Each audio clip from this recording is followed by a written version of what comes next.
ओम शांति।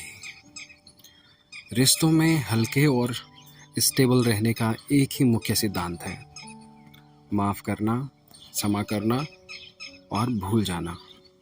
ये एक अहम सिद्धांत है जिसका अभ्यास करना कभी कभी हम लोगों को मुश्किल लगता है।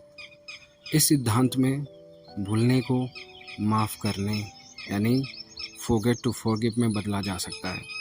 कभी कभी किसी एक व्यक्ति विशेष के लिए हमारे अंदर इतनी ज़्यादा कड़वाहट होती है कि हम उसी कड़वाहट के साथ कई साल बिता देते हैं, और जिसने हमें हर्ट किया है उसके लिए हमारे मन में एक अंदरूनी युद्ध चलता रहता है, और कहीं ना कहीं हम चाहते हैं कि वे इसकी कीमत चुकाए, यानी बदले की भावना।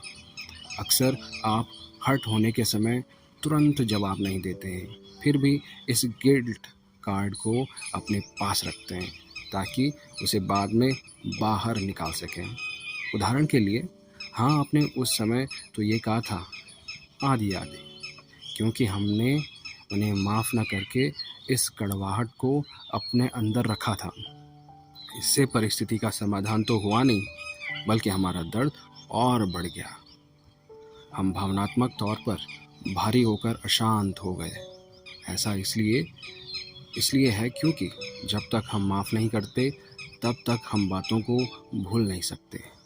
जब कोई हमें ठेस पहुंचाता है या हमारा अपमान करता है तो हम उन बातों को लेट गो नहीं कर पाते हैं, यानी कि जाने नहीं देते। ऐसा नहीं कहते कि यार छोड़ो ना, भूल नहीं जाते हैं।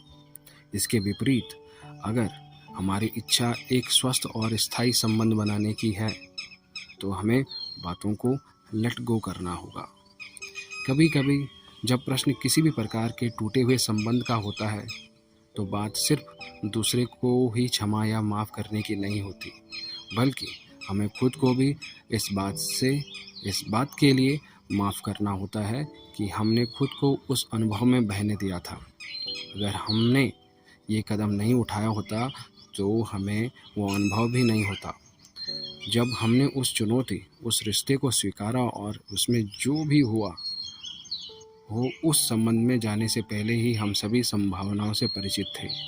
इसलिए ज़रूरी है कि दूसरों को माफ़ करने के साथ साथ हमें खुद को भी ऐसी परिस्थितियों के लिए माफ़ करना सीखना होगा, तभी हम बातों को भूलकर आगे बढ़ पाएंगे। ओम शांति। Thank you so much.